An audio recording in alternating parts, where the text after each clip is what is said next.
ನಮ್ಮೂರಲ್ಲಿ ನ್ಯೂಸ್ 18ನ ಮೊದಲ ಸುದ್ದಿಯನ್ನು ನಿಮ್ಮ ಮುಂದೆ ಇಡ್ತಾ ಇದ್ದೀವಿ. ಗದಗ್ನ ತಗಡೂರಿನಲ್ಲಿ ಶುದ್ಧ ನೀರಿನ ಸಮಸ್ಯೆ. 30 ಮನೆಗಳು 300 ಜನರಿರುವಂತ ಗ್ರಾಮ. ಬೋರ್ವೆಲ್ ನೀರಲ್ಲಿ ಫ್ಲೋರೈಡ್ ನೀರಿನಿಂದ ಜನಕ್ಕೆ ಅನಾರೋಗ್ಯ. ಶುದ್ಧ ನೀರಿಲ್ಲ, ಚರಂಡಿ ಇಲ್ಲ.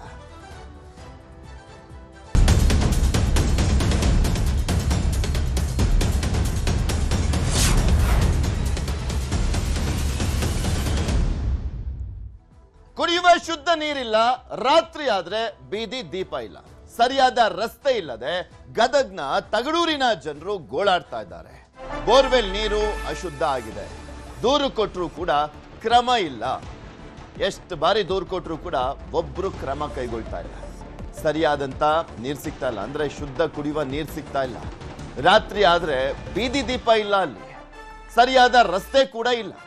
ಟೋಟಲಿ ಮೂಲಭೂತ ಸೌಕರ್ಯ ಏನೂ ಇಲ್ಲವೇ ಇಲ್ಲ. ಅಂತ ಸಮಸ್ಯೆಯನ್ನ ಗದಗದ ತಗಡೂರಿನ ಜನರು ಅನುಭವಿಸ್ತಾ ಇದ್ದಾರೆ, ಗೋಳಿಡ್ತಾ ಇದ್ದಾರೆ. ಎಷ್ಟು ಬಾರಿ ಮನವಿ ಮಾಡಿಕೊಂಡ್ರು ಕೂಡ ಬದುಕಿದ್ದು ಸತ್ತಂತೆ ಇರುವಂತ MLA ಅಧಿಕಾರಿಗಳು ಒಬ್ರು ಕೂಡ ಕೆಲಸ ಮಾಡ್ಕೊಡ್ತಾ ಇಲ್ಲ. ನಿನ್ನೆ ಮೊನ್ನೆ ಸಮಸ್ಯೆ ಅಲ್ಲ ಇದು.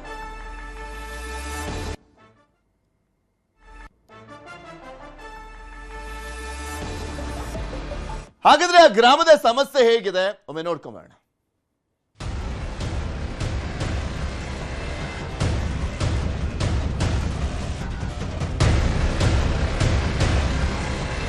ನೀರಿನ ಸಮಸ್ಯೆ ಐತ್ರಿ. ನಮ್ಗೆ ನೀರು ಸರಿ ಇಲ್ರಿ. ಅಡ್ಡಾಡಕ ರೋಡ್ ಚಲೋ ಮಾಡ್ಬೇಕ್ರಿ. ವಾಂತಿ ಸಂಡಾಸ ಪಟ್ನ ಸೂದು. ನಮ್ಗೆ ನೀರಿನ ಒಂದ ಸಮಸ್ಯೆ ರೀ. ಇವು ಕರೆಂಟ್ ವೈರ್ ಹಾಕ್ಯಾರಿ. ಮಳಿ ಬಂತಂದ್ರ ಹುಡುಗರು ಹಾಕಕ್ ಹೋದ್ರ ಕರೆಂಟ್ ಸಾಕ್ ಕೊಡ್ತಾರ. ಒಂದ್ ಬಟನ್ ಇಲ್ರಿ, ಏನಿಲ್ರಿ ಅವಕ್ಕ. ಆಮೇಲೆ ಇದ್ರ ಸಂಬಂಧ ನಾವು ಪಂಚಾಯತ್ ವಿಕಾಸ ಹೇಳಿದ್ರಿ, ನಾವು ಭಾಷೆ ಹೇಳಿದ್ವಿ, ಬರ್ತೇವಿ ಬಂದ್ ಮಾಡಿಕೊಟ್ಟೋಕಿ ಅಂತಾರ್ರಿ. ಬರಂಗಿಲ್ರಿ. ಇದು ಗದಗ ತಾಲೂಕಿನ ತಗಡೂರು ಗ್ರಾಮ. ನೀರಿಗಾಗಿ ಇಲ್ಲಿನ ಜನರೆಲ್ಲ ಹೀಗೆ ಖಾಲಿ ಕೊಡಗಳನ್ನ ಹಿಡಿದು ನಿಲ್ಲೋದು ಕಾಮನ್. ನೀರಿನ ಸಮಸ್ಯೆ ಅಷ್ಟೇ ಅಲ್ಲ, ಇಲ್ಲಿ ಚರಂಡಿ ವ್ಯವಸ್ಥೆ ಕೂಡ ಸರಿಯಿಲ್ಲ. ಹೊಂಬಾಳ ಗ್ರಾಮ ಪಂಚಾಯಿತಿಯ ವ್ಯಾಪ್ತಿಯಲ್ಲಿ ಬರುವ ತಗಡೂರು ಗ್ರಾಮದಲ್ಲಿ 30ಕ್ಕೂ ಹೆಚ್ಚು ಮನೆಗಳಿವೆ. 300ಕ್ಕೂ ಹೆಚ್ಚು ಜನಸಂಖ್ಯೆ ಇದೆ. ಈ ಗ್ರಾಮದ ಬೋರ್ವೆಲ್ ನೀರಿನಲ್ಲಿ ಫ್ಲೋರೈಡ್ ಅಂಶ ಹೆಚ್ಚಾಗಿದೆ. ಇದೇ ನೀರು ಕುಡಿದ ಕೆಲವರು ಅನಾರೋಗ್ಯಕ್ಕೆ ತುತ್ತಾಗಿದ್ದಾರೆ. ನೀರಿಂದ ಸಮಸ್ಯೆ ಐತ್ರಿ. ನಮ್ಗೆ ನೀರು ಸರಿ ಇಲ್ರಿ. ಅದು ಟ್ಯಾಂಕ್ ಮಾಡಿಸಿ ನಮ್ಗೆ ಹೊಳೆ ನೀರು ಕೊಡಂಗೆ ಮಾಡ್ರಿ ಸರಿ. ಮನೆಗೆ ನಳ ಕೊಟ್ರೆ ನಮ್ಗೆ ಚಲೋ ಆಗತ್ತೆ ರೀ ನೀರಿಂದ. ಈ ನೀರು ಕುಡಿಯೋಕವಲ್ಲ ಅಂತವ್ರು ಹುಡ್ರಿಗೆ ಹೊಟ್ಟೆ ಜಾಡ್ಸತ್ರಿ. ನಮಗೂ ಜಡ್ಡು ಬಂದೈತ್ರಿ. ಕಾಲು ಕೈ ಒಟ್ಟು ಹೊಟ್ಟೆ ಜಾಡ್ಸದ್ರಿ. ಒಟ್ಟು ಬರ ದವಾಖಾನಿಗೆ ರೊಕ್ಕ ಇಡೋದಾಗೈತ್ರಿ. ಈಗ ಒಂದು 50 ವರ್ಷ ಆತೇನ್ರಿ. ಒಟ್ಟು ನೀರೇ ಇಲ್ರಿ. ಅವು ಒಂದಿನ ತುಂಬಿಟ್ರೆ ಮರ್ದಿವ್ಸ ಕುಡಿಯೋಕೆ ಹೋದ್ರೆ ಕೆನಿ ಬಂದಿರ್ತಾವೆ ನೋಡ್ರಿ. ಬೆಳ್ಳಗೆ ನೀರು ಬುಳ್ಸ್ ಬಂದಂಗೆ ಆಗಿರ್ತಾವ್ರಿ ಮ್ಯಾಗ. ಅದ ರೀ ಹೊಟ್ಟೆ ಜಾಡ್ಸತ್ರಿ, ವಾಂತಿ ಆಗದ್ರಿ, ಕೈ ಕಾಲು ಎಲ್ಲ ಹೋಗ್ಯಾವ ನೋಡ್ರಿ. ಏನು ಮಾಡಿದ್ರಿ, ಅಡ್ಡಾಡಕ್ಕೆ ಬರೋಲ್ರಿ. ಅವ್ರು ಕೇಳಿದ್ರು ಹ್ಞೂ ಅಂತಾರ್ರಿ. ಹೋಟ್ ಹಾಕಿಸ್ಕೊಳಕ್ ಕಷ್ಟ ಬರ್ತಾರ್ರಿ. ಜಗ್ ಮಂದಿ ಬರ್ತಾರ್ರಿ. ಇದು ಈ ಬೋರ್ ಪಾರ್ಕ್ ಕೆಡ್ತಂದ್ರೆ ಒಬ್ರು ಬರಂಗಿಲ್ಲ ನೋಡ್ರಿ.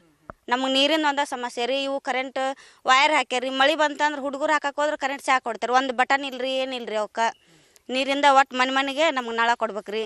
ನಾವು ಬಾಗಲಪಟ್ಟಿ ತುಂಬ್ತೀವ್ರಿ, ಮತ್ತು ಒಳ್ಳೆ ಕರೆಂಟ್ ಬಿಲ್ಲು ಎಲ್ಲ ತುಂಬ್ತೀವ್ರಿ. ಎಲ್ಲ ತುಂಬಿದ್ರು ಏನೂ ಮಾಡಂಗಿಲ್ರಿ ಅವರು. ಹೊಂಬಳದಾಗ ಏನು ಸವಲತ್ತು ಐತ್ರಿ, ನಮಗೆ ತಗಡೂರಾಗ ಹಂಗೆ ಸವಲತ್ತು ಮಾಡ್ಬೇಕು ನೋಡ್ರಿ. ಏನು ಕುಡಿದ್ರು ಆ ಟ್ಯಾಂಕಿನ ನೀರ ಕುಡಿಬೇಕ್ರಿ. ಈ ಗ್ರಾಮಕ್ಕೆ ಸಂಬಂಧಿಕರು ಅಥವಾ ಅತಿಥಿಗಳು ಬಂದರೂ ನೀರನ್ನ ತಾವೇ ಜೊತೆಯಲ್ಲಿ ತಗೊಂಡು ಬರುವ ಪರಿಸ್ಥಿತಿಯಲ್ಲಿದೆ. ಈ ಕ್ಷೇತ್ರದ ಶಾಸಕ CC ಪಾಟೀಲ್ ಹಾಗೂ ಸ್ಥಳೀಯ ಸದಸ್ಯರು ಚುನಾವಣೆ ಇದ್ದಾಗ ಮಾತ್ರ ವೋಟ್ ಕೇಳಕ್ ಬರ್ತಾರಂತೆ. ಆಮೇಲೆ ಈ ಕಡೆ ತಿರುಗೂ ನೋಡಲ್ಲ. ಬರ್ತಾರ್ರಿ, ಹಾಕಿಸ್ಕೊಂಡ್ರ ಸುಮ್ಮನೆ ಹೋಗ್ಬಿಡ್ತಾರ್ರಿ. ಅದಕ್ಕೆ ನಮ್ಗೆ ಏನೈತ್ರಿ, ಈಗ ಅಡ್ಡಾಡಕ ರೋಡ್ ಚಲೋ ಮಾಡ್ಬೇಕ್ರಿ. ಈಗ ಹಂಗೆ ಹೊಂಬಳದಾಗ ಎಲ್ಲ ಕರೆಕ್ಟ್ ಮಾಡಿರ್ತಾರ ಇಲ್ರಿ. ಸಿಮೆಂಟ್ ಹಾಕೋದು, ಗಟ್ರ ಮಾಡೋದು ಎಲ್ಲ ಮಾಡ್ತಾರ್ರಿ. ಮತ್ತು ಇಲ್ಲಿ ಹಂಗೆ ನಮ್ಗೆ ಹಂಗೆ ಮಾಡಿಕೊಡ್ಬೇಕ್ರಿ. ಅದೆಲ್ಲ ನಾವು ಬೇಡಿಕೆ ಕೇಳ್ಕೊಂತೀವಿ. ನಾವು ಪಂಚಾಯತರ ಅಂತಾರ್ರಿ, ಹ್ಞೂ ಅಂತಾರ್ರಿ. ಅವ್ರು ಪಿಡಿಯೋದವ್ರಿಗಿನ ಹೇಳಿ ಬಂದೀವ್ರಿ ಹೋಗಿ. ನಮ್ಗೆ ಇವು ನೀರು ಕುಡಿದ್ರೆ ನಮ್ಗೆ ಆಗಿ ಬರವಲ್ತ್ರಿ, ಹೊಟ್ಟೆ ಜಾಡ್ಸವಂತೈತಿ. ಹುಡ್ರು ಹಗಲೆಲ್ಲ ದವಾಖಾನಿಗೆ ಅದು ಹೋಗೋದು ಹಿಂಗೆ ಆಕೈತ್ರಿ. ಸಮಸ್ಯೆ ಭಾಳ ಐತಿ ಅಂತೇಳಂದು ಎಲ್ಲ ಹೇಳ್ಕೊಂಡೇವ್ರಿ. ಆದ್ರೆ ಅವರು ಬರ್ತಾರ್ರಿ, ಒಮ್ಮೆ ಹೇಳ್ತಾರೆ. ಇವರು ಆಶಾಗಳು ಹೋಗಿ ಹೇಳ್ಯಾರ್ರಿ. ಅವ್ರು ಹೇಳಿದ್ರನ್ನ ಅವ್ರಿಗೆ ಇದು ಮಾಡಂಗಿಲ್ರಿ. ಅವರು ವಾಂತಿ ಸಂಡಾಸ ಪಟ್ನ ಸೂದು. ಆಮೇಲೆ ಇದ್ರ ಸಂಬಂಧ ನಾವು ಪಂಚಾಯತ್ ವಿಕಾಸ ಹೇಳಿದ್ರಿ, ನಾವು ಭಾಷೆ ಹೇಳಿದ್ವಿ, ಬರ್ತೇವಿ ಬಂದ್ ಮಾಡಿಕೊಟ್ಟೋಕಿ ಅಂತಾರ್ರಿ. ಬರಂಗಿಲ್ರಿ ಸರ. ನೀರಿಗೆ ಹೋಗ್ಬೇಕ್ರಿ, ಇಲ್ರಿ ಟ್ಯಾಂಕ್ ಇದ್ರೆ ಹೋಗ್ಬೇಕ್ರಿ. ಬಿಟ್ರೆ ಹೊಂಬಳಬೇಕು ಸರ. ಎತ್ತು ಹುಡ್ಕೊಂಡು ಹೋಗ್ಬೇಕ್ರಿ, ಹಳ್ಳಕ್ಕೆ ಹೋಗ್ಬೇಕು. ಇಲ್ಲ ಎಲ್ಲಿೈತಲ್ರಿ, ಕೆರೆಗೆ ಹೋಗ್ಬೇಕು. ಮತ್ತು ನಾವು ಹಿಂಗಾಗಿ ಸರ್ ಅಂತ ಐತಲ್ರಿ ಹೇಳ್ಬೇಕು. ನಾವು ಹೋಗಿ ಹೇಳ್ಬಿಟ್ಲ ಮಾಡೋಣ, ಅಳೋ ಎಲ್ಲಿ ಹೋಗತ್ತದ.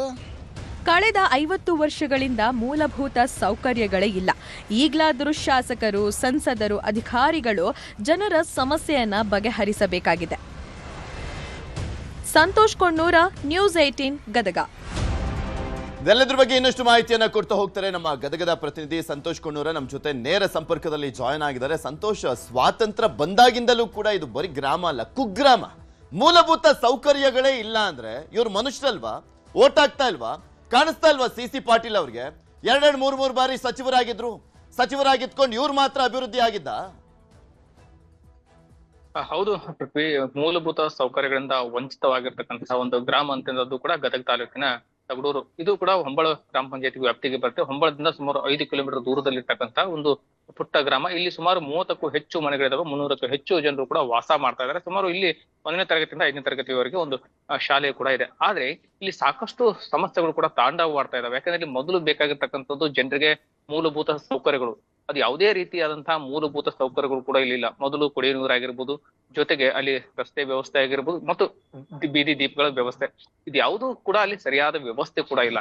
ಇಂಥ ಸಾಕಷ್ಟು ಸಮಸ್ಯೆಯನ್ನ ಕಳೆದ 50 ವರ್ಷಗಳಿಂದ ಆ ಒಂದು ಪುಟ್ಟ ಗ್ರಾಮದ ಜನರು ಕೂಡ ಸಾಕಷ್ಟು ಪಾಡನ್ನ ಪಡ್ತಾ ಇದ್ದಾರೆ. ಆದ್ರೆ ಇದಕ್ಕೆ ಸಂಬಂಧಪಟ್ಟಂತ ಅಧಿಕಾರಿಗಳಾಗ್ಲಿ, ಇನ್ನು ಜನಪ್ರತಿನಿಧಿಗಳಾಗ್ಲಿ ಅಥವಾ ಶಾಸಕರಂತ ಸಿ ಪಾಟೀಲ್ರಾಗ್ಲಿ ಹೋಗಿ ಆ ಒಂದು ಸಮಸ್ಯೆಗೆ ಆಲಿಸ್ಬೇಕಾಗಿತ್ತು, ಆ ಸಮಸ್ಯೆಗೆ ಸ್ಪಂದಿಸಬೇಕಾಗಿತ್ತು. ಅಲ್ಲಿ ಯಾವುದೇ ರೀತಿ ರಸ್ತೆಯ ದುರಸ್ತಿಗಳು ಕೂಡ ಇಲ್ಲ.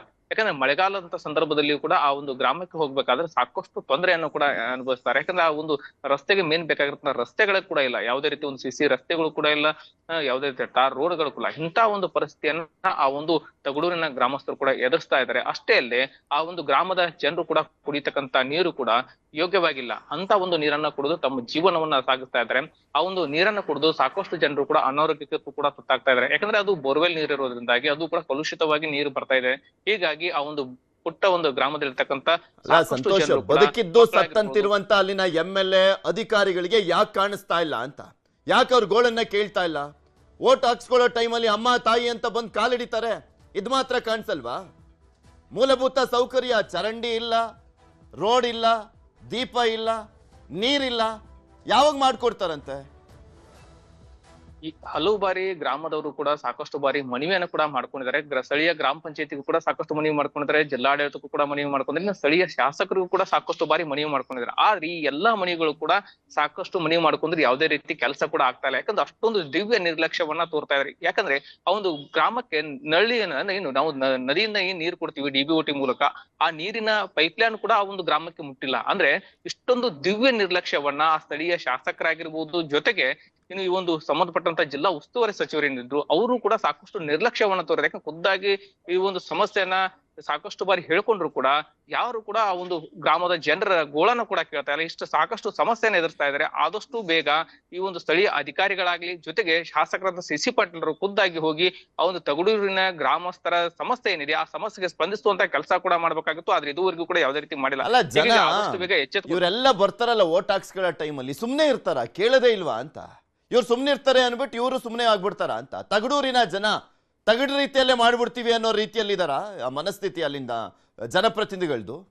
ಏನ್ರಿ 2 ಬಾರಿ 3 ಬಾರಿ ಸಚಿವರಾಗಿದ್ದಂಥವ್ರು ಒಂದು ಕಾಮನ್ ಸೆನ್ಸ್ ಇಲ್ವಾ ಸಿ ಪಾಟೀಲ್ರಿಗೆ? ಸ್ವಲ್ಪ ಅಭಿವೃದ್ಧಿ ಮಾಡಬೇಕು, CC ರೋಡ್ ಎಲ್ಲ ಕಡೆ ಅನುದಾನ ಕೊಡ್ತಾರಪ್ಪ, ಮೂಲೆಯಲ್ಲೂ ಕೂಡ ಹಾಕ್ತಾರೆ. ಇವ್ರಿಗೆ ಮಾತ್ರ ಮಾಡ್ಸಕ್ಕೆ ಇಚ್ಛಾಶಕ್ತಿನೇ ಇಲ್ಲ.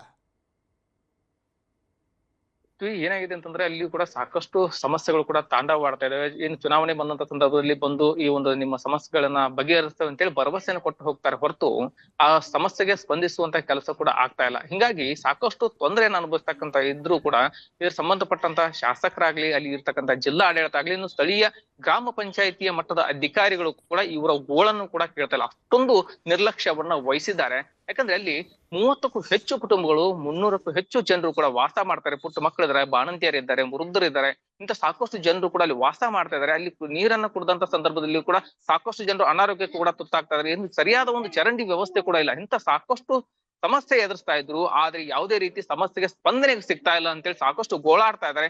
ಈಗಾಗಲೇ ನ್ಯೂಸ್ 18 ಕನ್ನಡ ಒಂದು ನಮ್ಮೂರಲ್ಲಿ ನ್ಯೂಸ್ 18 ಕನ್ನಡದ ಮೂಲಕ ಈಗಾಗಲೇ ವರದಿಯನ್ನ ಕೂಡ ಪ್ರಸಾರ ಮಾಡಿದೆ. ಇನ್ನಾದ್ರೂ ಜಿಲ್ಲಾಡಳಿತ ಆಗ್ಲಿ, ಜಿಲ್ಲಾಧಿಕಾರಿಗಳಲ್ಲಿ ಸಂಬಂಧಪಟ್ಟ ತಾಲೂಕ್ ಪಂಚಾಯತಿ ಆಗ್ಲಿ ಅಥವಾ ಗ್ರಾಮ ಪಂಚಾಯತಿ ಅಧಿಕಾರಿಗಳು ಹೋಗಿ ಅವರ ಸಮಸ್ಯೆಗೆ ಸ್ಪಂದಿಸಿ ಆದಷ್ಟು ಬೇಗ ಆ ಒಂದು ಕೊಳವೆ ಬಾವಿಯಿಂದ ನೀರು ಕುಡಿತಾ ಇದ್ದಾರೆ, ಅದನ್ನ ತಪ್ಪಿಸಿ ಅವರಿಗೆ ಶುದ್ಧವಾದ ನೀರನ್ನ ಕಲ್ಪಿಸಬೇಕು. ಜೊತೆಗೆ ಇನ್ನು ಏನು ಅಲ್ಲಿ ನದಿ ಮೂಲಕ ನೀರನ್ನ ಕಲ್ಪಿಸಬೇಕಾಗಿದೆ DBOT ಮೂಲಕ, ಅದನ್ನಾದ್ರೂ ಆದಷ್ಟು ಬೇಗ ಕಲ್ಪಿಸಿದ್ರೆ ಆ ಒಂದು ಗ್ರಾಮಕ್ಕೆ ಸಾಕಷ್ಟು ಅನುಕೂಲ ಆಗುವಂತ ಕೆಲಸ ಕೂಡ ಆಗುತ್ತೆ. ಇದನ್ನ ಸಂಬಂಧಪಟ್ಟಂತ ಶಾಸಕರು ಕೂಡ ಗಮನ ಹರಿಸಿ ಆದಷ್ಟು ಬೇಗ ಈ ಒಂದು ಸಿಸಿ ಪಾಟೀಲರು ಈ ಒಂದು ತಗಡೂರಿನ ಗ್ರಾಮಕ್ಕೆ ನೀರಿನ ಕಲ್ಪಿಸ್ತಾರ ಅನ್ನೋದನ್ನ ನಾವು ಕಾದ್ ನೋಡ್ಬೇಕಾದ್ರೆ ಪೃಥ್ವಿ. ಧನ್ಯವಾದ ಸಂತೋಷ್ ನಿಮ್ಮೆಲ್ಲ ಮಾಹಿತಿಗಾಗಿ. ಹೇಳ್ಕೊಳಕ್ ಮಾತ್ರ ದೊಡ್ಡ ದೊಡ್ಡ ರಾಜಕಾರಣಿಗಳು ಈ ಸಿಸಿ ಪಾಟೀಲ್ ಅಲ್ಲ. ಮಾಡಿರೋ ಕೆಲಸ ನೋಡಿ, ಏನು ಕೆಲಸನೇ ಮಾಡಿಲ್ಲ. ಫಸ್ಟ್ ಅವರ್ ಮಾಡಿರೋ ಕೆಲಸ ಅಲ್ಲ. ಪಾಪ ಅಲ್ಲಿನ ಜನ ಹೆಂಗೆ ಇದಾರೋ ಏನು. ಸ್ವಾತಂತ್ರ್ಯ ಬಂದಾಗಿನಿಂದಲೂ ಕೂಡ ಒಂದು ರೋಡನ್ನ ಕಂಡಿಲ್ಲ, ಚರಂಡಿ ಕಂಡಿಲ್ಲ, ಶುದ್ಧ ಕುಡಿಯುವ ನೀರು ಸಿಗ್ತಾ ಇಲ್ಲ, ಬೀದಿ ದೀಪಗಳು ಯಾವುದೂ ಕೂಡ ಇಲ್ಲ. ಹೇಗ್ ಬದುಕ್ತಾ ಇದಾರೆ ಏನು. ಅಕಸ್ಮಾತ್ ಆ ಗ್ರಾಮದ ಜನಕ್ಕೆ ಅಲ್ಲಿನ ಶಾಸಕ ಸಿಸಿ ಪಾಟೀಲ್ ಅವರು, ಅಧಿಕಾರಿಗಳು ಆ ಒಂದು ಗ್ರಾಮದ ಜನರ ಪಾಲಿಗೆ ಬದುಕಿದ್ದೇ ಆದ್ರೆ ಕೆಲಸವನ್ನ ಮಾಡ್ಕೊಡ್ತಾರೆ ಅಂತ ಅನ್ಕೊಂಡಿದೀವಿ. ಸ್ವಲ್ಪನಾದ್ರೂ ಒಂದು ಯೋಗ್ಯತೆ, ಮಾನ ಮರ್ಯಾದೆ ಇದ್ದರೆ ಮಾಡ್ಕೊಡ್ತಾರೆ ಅಂತ ಅಲ್ಲಿನ ಜನನೇ ಹೇಳ್ತಾ ಇರುವಂತ. ನೋಡೋಣ ಸ್ಪಂದಿಸ್ತಾರ ಇಲ್ವಾ ಸಿಸಿ ಪಾಟೀಲ್. Welcome back. ರಸ್ತೆ ಅಕ್ಕಪಕ್ಕದಲ್ಲೇ ತರಕಾರಿ ವ್ಯಾಪಾರ. ಮಳೆ, ಬಿಸಿಲು, ಚಳಿ, ವ್ಯಾಪಾರಿಗಳಿಗೆ ಕಷ್ಟ. ರೆಡಿಯಾಗಿದೆ ಸುಸಜ್ಜಿತ ಮಾರ್ಕೆಟ್. ಉದ್ಘಾಟನೆಗೆ ಜನರ ಮನವಿ. ಯಾವಾಗ ಮಾರ್ಕೆಟ್ ಉದ್ಘಾಟನೆ?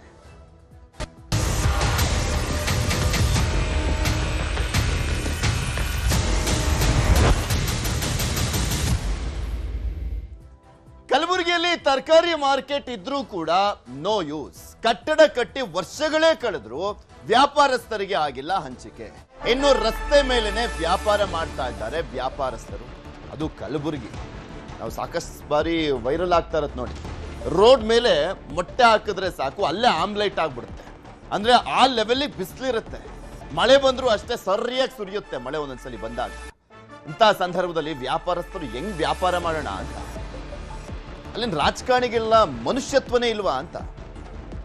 ಅನುದಾನ ಸಿಕ್ಕಿ ವರ್ಷಗಳೇ ಕಳೆದಿದೆ, ಕಟ್ಟಡ ಎಲ್ಲ ಕಟ್ಟಿ ಇನ್ನೂ ಹಂಚಿಕೆ ಮಾಡಿಲ್ಲ, ವ್ಯಾಪಾರಸ್ಥರಿಗೆ ಅನುಕೂಲ ಮಾಡಿಕೊಟ್ಟಿಲ್ಲ. ಹಾಗಾದ್ರೆ ಆ ಕಟ್ಟಡ ಯಾಕೆ ಉದ್ಘಾಟನೆ ಆಗಿಲ್ಲ? ಮತ್ತು ಒಂದ್ ಕಡೆ ಅಲ್ಲಿನ ವ್ಯಾಪಾರಸ್ಥರು ಏನ್ ಹೇಳ್ತಾ ಇದ್ದಾರೆ ನೋಡ್ಕೊಂಬೋಣ. ರೋಜಿ ನಮ್ದು ಭಾಳ ಹೈರಾಣ ಅದ ರೀ. ರೊಕ್ಕ ಕಟ್ಟಂದ್ರೆ ನಾವು ಎಲ್ಲಿ ಕಟ್ಟಬೇಕ್ರಿ? ಗರೀಬ್ ಮಂದಿ ಇದ್ದೀವಿ ನಾವು. ಕಡಿಮೆ ಆಗಿ ರೆಡಿ ಆಗಿ 2 ವರ್ಷ ಆಗ್ಯದ್ರಿ. ಇನ್ನು ನಮ್ಮ ಕುಡಲೆ ಆಗ್ಯಾರ. ನಮ್ಗೆ ಏನು ಕೊಡ್ತಾರ ಅನ್ನೋದು ಏನು ಗ್ಯಾರಂಟಿ ಅಂತ ನಾವು ಕೇಳ್ತೇವೆ. 15 ಆಗಸ್ಟ್ ಕೊಡ್ತಾ ಇದ್ರಿ, ಈಗಾದರೆ ನಮಗೆ ಅನುಕೂಲ ಮಾಡ್ಕೊಡೋದಕ್ಕೆ ಕೇಳ್ತೇವೆ. ಹೀಗೆ ಸುಡು ಬಿಸಿಲಿನಲ್ಲಿ ವ್ಯಾಪಾರ ಮಾಡ್ತಾ ಕುಳಿತಿರೋ ವ್ಯಾಪಾರಸ್ಥರು, ಕೆಸರು ಗದ್ದೆಯಂತಹ ರೋಡಲ್ಲಿ ಓಡಾಡ್ತಿರೋ ಜನ. ಈ ದೃಶ್ಯ ಕಂಡುಬಂದಿದ್ದು ಕಲಬುರಗಿಯ ಎಂಎಸ್ಕೆ ಮಿಲ್ ಬಳಿ ಇರುವ ಕಣ್ಣಿ ಮಾರುಕಟ್ಟೆಯಲ್ಲಿ.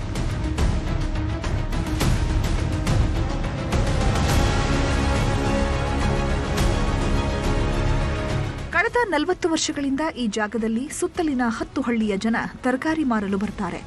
ಆದರೆ ಅವರಿಗೆ ಸೂಕ್ತ ಸ್ಥಳ ಇಲ್ಲ. 25 ಕೋಟಿ ರೂಪಾಯಿ ವೆಚ್ಚದಲ್ಲಿ 210 ಮಳಿಗೆಗಳ ತರಕಾರಿ ಮಳಿಗೆ ನಿರ್ಮಾಣ ಮಾಡಿದ್ದಾರೆ. ಆದರೆ 6 ವರ್ಷ ಆದರೂ ಉದ್ಘಾಟನೆ ಆಗಿಲ್ಲ.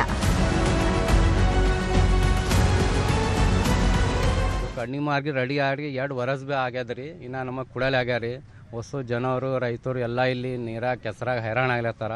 ಬರೀ ಕೊಡ್ತಾರಲ್ಲ ಕುಡಲೆ ಆಗ್ಯಾರ. ಯಾರು ಇದು ದಯ ಮಾಡ್ಕೇಸಿ ನಮಗೆ ಜಲ್ದಿ ಅದು ಓಪನಿಂಗ್ ಮಾಡ್ಕೇಸಿ ಎಲ್ಲರಿಗೆ ಇದರ ಸಹಾಯ ಮಾಡಿದ್ರೆ ಚಲೋ ಆಗ್ತದೆ ರೀ. ಮೊದಲು ನಮಗೆ ಅಪ್ಪ ಕೂಡ ಇದ್ದ ಟೈಮಿಗೆ ರೀ ತಿಂಗಳಿಗೆ ದಿನ 5 ರೂಪಾಯಿ 10 ರೂಪಾಯಿ ಕೊಡ್ತೀನಿ ಅಂದ್ರೆ ಅದು ಓಪನಿಂಗ್ ಮಾಡಿದ್ರಿ. ಏನು ಪೊಂಡಿಷನ್ ಹಾಕಿದಿಲ್ಲ ಅವಾಗ. 5 ರೂಪಾಯಿ 10 ರೂಪಾಯಿ ಮೇಂಟೆನೆನ್ಸ್ ಕೂಡ. ಈಗ ಅಂದರೆ ದುಡ್ಡು ತಿಂಗಳಿಗೆ ನಿಮಗೆ ಈ ಸಾತದ 11 ವರ್ಷದಿಂದ ಆ ಸಾತದ ಅನ್ಕೆ ನಮಗೆ ಡಿಮಾಂಡ್ ಮಾಡಿ ಆಗ್ತದ. ಅಲ್ಲಿ ನೋಡ್ರಿ ನಮಗೂ ಅಧ್ಯಕ್ಷರ ಹೇಳೋ ನಮ್ಗೆ ತಿಳಿಯಂಗಿಲ್ಲ. ಅವ್ರವ್ರು ಹೆಂಗೆ ಹೇಳ್ತಾರೆ ಹಂಗೆ ಕೇಳ್ತೇವೆ. ಅದು ಕೊಡ್ಬೇಕ್ರಿ ನಮ್ಗೆ. ಅದು ಕೇಳ್ಬೇಕ್ರಿ. ನಮ್ಮ ಹೆಸರು ಮೇಲೆ ಕಟ್ಟಾರ. ಕಟ್ಟಿದ್ರೆ ಖರೆ ಕಣ್ಣಿ ಮಾರ್ಕೆಟ್ ಅದು ಕೊಟ್ಟಾರ. ಕೊಟ್ಟಿಲ್ಲ ಅನ್ನೋದಿಲ್ರಿ. ಅದಕ್ಕೆ ನಮ್ಗೆ ಸಡ್ ಗಿಡ್ ಹೊಡೆದು ಕೊಡೋದಿತ್ತು. ಅಷ್ಟು ಡೆವಲಪ್ಮೆಂಟ್ ಮಾಡ್ಯಾರ ಅವರು. ಮತ್ತು ನಮ್ಗೇನು ಕೊಡ್ತಾರ ಅನ್ನೋದು ಏನು ಗ್ಯಾರಂಟಿ ಅದಂತ ನಾವು ಕೇಳ್ತೇವೆ. ಹಿಂದಿನ ಬಿಜೆಪಿ ಸರ್ಕಾರ ಪ್ರತಿಯೊಂದು ಮಳಿಗೆಗೆ ದಿನಕ್ಕೆ 10 ರೂಪಾಯಿನಂತೆ ನಿರ್ವಹಣಾ ವೆಚ್ಚ ಕೊಡಬೇಕು ಅಂತ ನಿಗದಿ ಮಾಡಿತ್ತು. ಅಂದ್ರೆ ಈಗ ಪ್ರತಿ ಮಳಿಗೆಗೆ ತಿಂಗಳಿಗೆ 1700 ರೂಪಾಯಿ ಕೊಡಬೇಕು ಅಂತ ಹೇಳ್ತಿದ್ದಾರೆ. ಇಲ್ಲಿ ರಾಡ್ಯ ಬಂದು ಕೊಡ್ತೇವೆ. ರೋಜಿ ನಮ್ದು ಭಾಳ ಹೈರಾಣ ಅದ ರೀ. 10 ರೂಪಾಯಿ ಉಳಿತದಲ್ಲಿ 100 ರೂಪಾಯಿ ಉಳಿದ್ರೆ ಅದೇ 1 ಕಿಲೋ ಅಕ್ಕಿ ಬ್ಯಾಳಿ ಒಯ್ತಿತ್ತೇವ್ರಿ. ಇಲ್ಲಿಕಂದ್ರೆ ಇಲ್ಲ. ರೊಕ್ಕ ಕಟ್ಟು ಅಂದ್ರೆ ನಾವು ಎಲ್ಲಿದು ಕಟ್ಟಬೇಕು ರೀ? ಗರೀಬ್ರ ಮಂದಿ ಇದ್ದಿದ್ದೇವೆ ನಾವು. ಭಾಳ ಹೈರಾಣ ಅದ ರೀ ನಮ್ಮದು. ನಾವು ಯಡಿಯೂರಪ್ಪ ಹೇಳ್ಯಾರಿ ಅವರು ನಿಮ್ಮ ಹೆಸರ್ಲೇನೆ ಎಲ್ಲ ಇದು ಮಾಡ್ತೇವೆ ಅಂತ ಹೇಳ್ಯಾರಿ. ಈಗ ಅಂದ್ರೆ ರೊಕ್ಕ ತುಂಬತ್ತಾರಿ, ನಾವು ಎಲ್ಲಿ ತುಂಬಬೇಕ್ರಿ? ಈಗ ಸರ್ಕಾರ ಬಂದಂಥ JDA ಕಮಿಷನರ್ ಅವರಾದಂಥ ಮತಾರ್ ಅಲಂ ಖಾನ್ ಅವರು ತಿಂಗಳಿಗೆ 1700 ರೂಪಾಯಿ ಕೇಳ್ತಾ ಇದ್ದಾರೆ ಸರ್. ನಾವು ಗರೀಬ್ ಮಂದಿ ಸರ್, ಎಲ್ಲಿ ಕೊಡ್ಬೇಕು ಸರ್? ಇಲ್ಲಿ ಯಾವುದೇ ಥರ ಹೆಣ್ಮಕ್ಳಿಗೆ ಇಲ್ಲಿ ವ್ಯವಸ್ಥೆ ಇಲ್ಲ ಸರ್ ಶೌಚಾಲಯದಲ್ಲಿ ಯಾವುದೇ ಥರ ಇಲ್ಲ ರೀ ಇಲ್ಲಿ ಅನುಕೂಲ ಇಲ್ಲ. ಇದು ಈಗಾದರೂ ಬಿಲ್ಡಿಂಗ್ ಸಿಗಬೇಕು ಎಲ್ಲರಿಗೂ ಅನುಕೂಲ ಆಗುತ್ತಂತ ಮಾಡಿದ್ರು ಅಂದ್ರೆ ಇನ್ನೂ ಭೀ ಬಿಲ್ಡಿಂಗ್ ಕೊಡೋವಂಥ ಯಾವುದೋ ಮಾತಾಡಲ್ಲ ಸರ್ ಅವರು. ಅದಕ್ಕೆ ಈ ಸರ್ಕಾರ ಜಲ್ದಿ ಈಗಾದರೂ ಈಗ 15 ಆಗಸ್ಟ್ ಬರ್ತಾ ಇದ್ದಾರೆ, ಈಗಾದರೂ ನಮಗೆ ಅನುಕೂಲ ಮಾಡಿಕೊಡು ಅಂತ ಕೇಳ್ತಿದ್ದೆ ಸರ್. ಏನೇ ಆಗಲಿ ಬೇಗ ಮಾರ್ಕೆಟ್ ಉದ್ಘಾಟನೆ ಮಾಡಿದರೆ ವ್ಯಾಪಾರಿಗಳಿಗೂ ಗ್ರಾಹಕರಿಗೂ ಅನುಕೂಲ ಆಗಲಿದೆ. ಅರುಣ್ ಕುಮಾರ್ ಕದಂ, ನ್ಯೂಸ್ 18, ಕಲಬುರಗಿ. ಇದೆಲ್ಲದ್ರ ಬಗ್ಗೆ ಇನ್ನಷ್ಟು ಮಾಹಿತಿಯನ್ನ ಕೊಡ್ತಾ ಹೋಗ್ತಾರೆ ನಮ್ಮ ಕಲಬುರಗಿಯ ಪ್ರತಿನಿಧಿ ಅರುಣ್ ಕುಮಾರ್ ಕದಂ ನಮ್ಮ ಜೊತೆ ನೇರ ಸಂಪರ್ಕದಲ್ಲಿ ಜಾಯ್ನ್ ಆಗಿದ್ದಾರೆ. ಅರುಣ್, ಮಾರ್ಕೆಟ್ ಕಟ್ಬಿಟ್ಟು ಮಾರಕ್ ಬಿಟ್ಟಿಲ್ಲ ಅಂದ್ರೆ ಏನ್ ಕಾರಣ? ಎಷ್ಟು ವರ್ಷ ಆಯ್ತು ಅದನ್ನ ಕಟ್ಟಿ? ಏನ್ ಶೋಗೆ ಮಾತ್ರ ಕಟ್ಟಿರುವಂತದ್ದ? ವ್ಯಾಪಾರಸ್ಥರು ಇನ್ನೂ ಬೀದಿಲಿದಾರಲ್ಲ? ಪೃಥ್ವಿರಾಜ್, ಕಲಬುರಗಿ ಅದು ಕಣ್ಣಿ ಮಾರ್ಕೆಟ್ ಸುಮಾರು 40 ವರ್ಷಗಳಿಂದ ಅಲ್ಲಿ ವ್ಯಾಪಾರಸ್ಥರು ಮತ್ತು ರೈತರು ವ್ಯಾಪಾರವನ್ನು ಮಾಡ್ತಾರೆ. ಕಲಬುರಗಿ ನಗರಕ್ಕೆ ಅಲ್ಲಿಂದ ಕೂಡ ತರಕಾರಿನ ಸಪ್ಲೈ ಕೂಡ ಆಗುತ್ತೆ.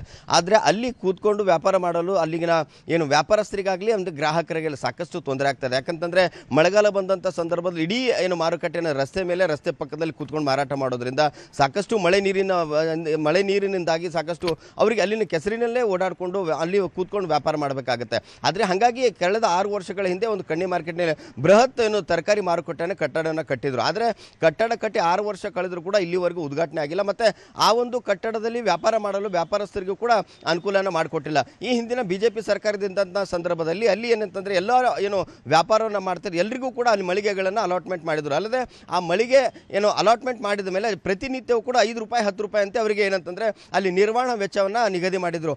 ಆದರೆ ಈಗ BJP ಸರ್ಕಾರ ಹೋಗಿ 3 ವರ್ಷ ಆಯಿತು. ಆದರೆ ಇಲ್ಲಿವರೆಗೂ ಕೂಡ ಅದನ್ನು ಉದ್ಘಾಟನೆ ಮಾಡಿಲ್ಲ ಮತ್ತು ಅಲ್ಲಿನ ವ್ಯಾಪಾರಸ್ಥರಿಗೆ ವ್ಯಾಪಾರ ಮಾಡೋಕ್ಕೆ ಕೊಡ್ತಾ ಇಲ್ಲ. ಆದರೆ ಈಗ ಏನು ನಗರಾಭಿವೃದ್ಧಿ ಪ್ರಾಧಿಕಾರದ ಅಧಿಕಾರಿಗಳು ಹೇಳೋದೇನಂತಂದರೆ 11 ವರ್ಷಕ್ಕೆ ನಾವು ಅಗ್ರಿಮೆಂಟನ್ನು ಮಾಡಿಕೊಡ್ತೀವಿ, ಆದರೆ ಪ್ರತಿ ತಿಂಗಳು 1700 ರೂಪಾಯಿಯಿಂದ 2000 ರೂಪಾಯಿ ಕಟ್ಟಬೇಕು ಅಂತ ಹೇಳ್ತಾ ಇದ್ದಾರೆ. ಆದರೆ ನಾವು ಪ್ರತಿನಿತ್ಯ ವ್ಯಾಪಾರ ಮಾಡೋದು 10, 20, 50, 100 ರೂಪಾಯಿಗೆ ವ್ಯಾಪಾರನ ಮಾಡ್ಕೊಂಡು ನಾವು ದುಡ್ಕೊಂಡು ನಮ್ಮ ಉಪಜೀವನ ಮಾಡ್ತಾ ಇದ್ದೀವಿ. ಆದರೆ ಈಗ ಪ್ರತಿ ತಿಂಗಳಿಗೆ ನೀವು ಹಣನ ಕಟ್ಟಂದ್ರೆ ನಾವು ಎಲ್ಲಿಂದ ಕಟ್ಟಬೇಕು ಅನ್ನೋದು ಮಾತು ಕೂಡ ಅಲ್ಲಿನ ವ್ಯಾಪಾರಸ್ಥರು ಹೇಳ್ತಾ ಇರುವಂಥದ್ದು. ಅದರಿಂದಾಗಿ ನಮಗೆ ಸಾಕಷ್ಟು ತೊಂದರೆ ಆಗ್ತದೆ. ಆದಷ್ಟು ಬೇಗ ಏನಂತಂದರೆ ನಾವು ಕೆಸರಲ್ಲಿ, ಯಾಕಂದರೆ ಈಗ ಮಳೆಗಾಲ ಬರ್ತಾ ಇದೆ, ಮಳೆಗಾಲ ಬಂದಂಥ ಸಂದರ್ಭದಲ್ಲಿ ಕೆಸರು ಗದ್ದೆ ಅಂತ ಆಗುತ್ತೆ ಮಾರುಕಟ್ಟೆ ತುಂಬ, ಅಲ್ಲಿ ಕೂತ್ಕೊಂಡು ವ್ಯಾಪಾರ ಮಾಡಲಾಗಲ್ಲ. ಯಾಕಂತಂದರೆ ನಾವು ಬೇರೆ ಕಡೆಯಿಂದ ಖರೀದಿ ಮಾಡ್ಕೊಂಡು ತೊಗೊಂಬಂದು ಈಗ ಗ್ರಾಹಕರನ್ನು ಮಾರಾಟ ಮಾಡ್ತೀವಿ ರೈತರಿಂದ.